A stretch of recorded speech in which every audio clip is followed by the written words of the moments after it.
we all looked up to him, for technical advice. Bob had a way of looking at problems that came up with unique proposals or solutions. He was an idea factory. And he casually threw out these ideas, and people either picked them up or not, and he very seldom followed up on any of the suggestions. But they were all so good that you couldn't just dismiss them out of hand. A few months after Noyce joined, Shockley won a Nobel Prize for co-inventing the transistor and took the team out to celebrate. But the smiles on Noyce and his colleagues' faces masked a growing anxiety about Shockley's leadership. Bill Shockley was a very volatile person. His personality on a daily basis changed markedly. He could be he could charm you so that he'd charm you out of your shoes, so as to speak. And other times he would be very, very tough, very insensitive, and could ask you and did me such questions as, did you really earn your PhD? William Shockley ran his lab for, in some sense, his own ego. Ideas that came from William Shockley were pursued. Ideas that came from anyone else were not.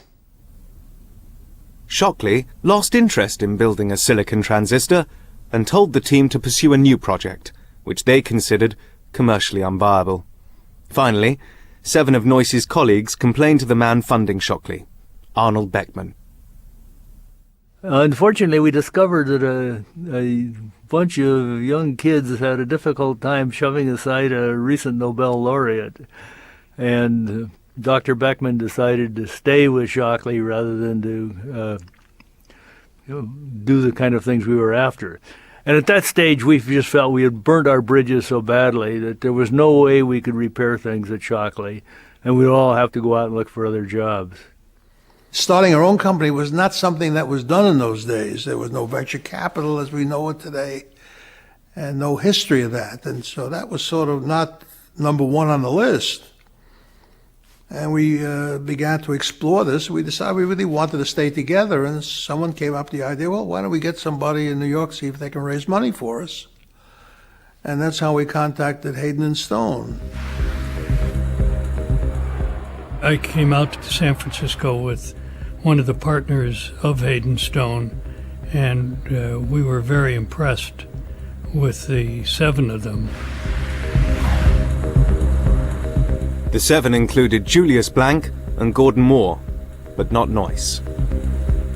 Bob was an extremely loyal person, but in the ensuing weeks, it became apparent that he could no longer get along with Shockley any more than the other 7.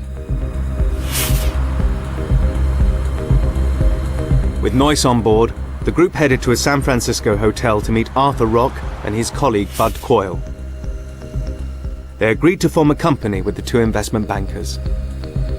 Bud Coyle whipped out a bunch of dollar bills in which he asked each one of us to sign our name to it to cement the agreement, and it has 10 signatures on it, the 8 of us, Art Rock and Bud Coyle. The group was later mythologized in the industry as the Traitorous 8.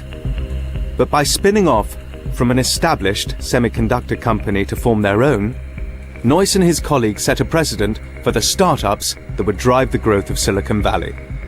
What these men were doing was a revolutionary, a radical act.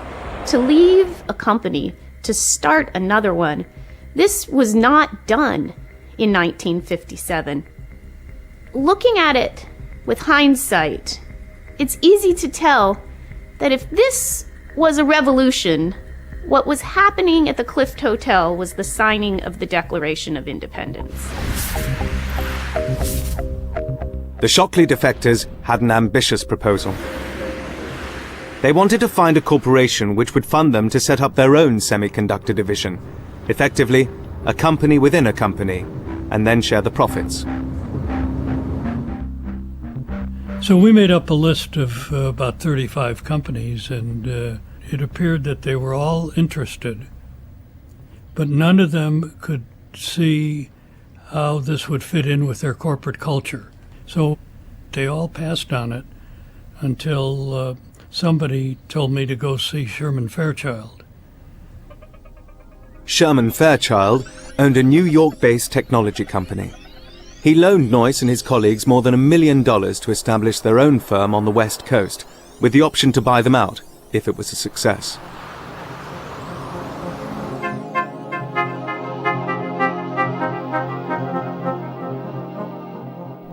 The group had chosen the perfect moment to create their own company. Within weeks, the launch of Sputnik triggered the space race. The Cold War had become a battle of technology.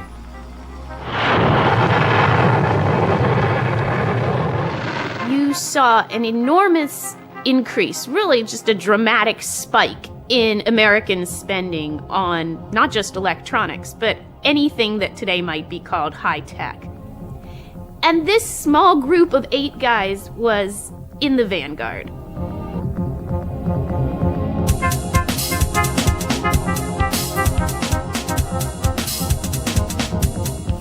In November 1957, Noyce and the team moved into an empty facility just down the road from Shockley Labs and began building their company, Fairchild Semiconductor, from scratch. You start out with just 8 pairs of hands and feet and brains, and you had to build everything up from there. We had a fairly simple goal. We were going to make this silicon transistor and get it on the market.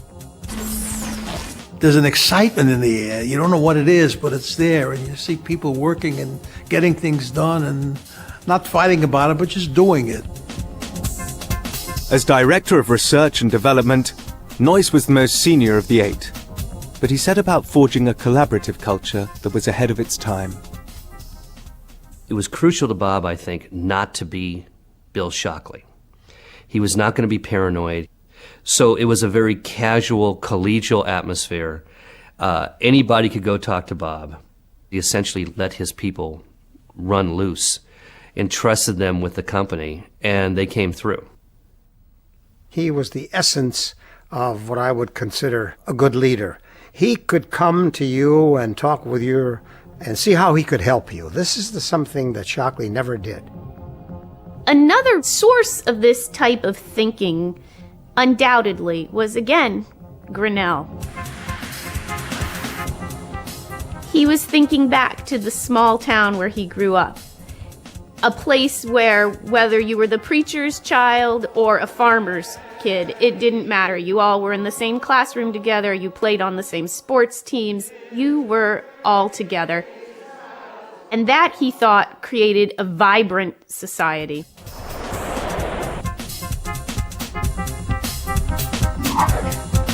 Fairchild's early years were remarkably productive.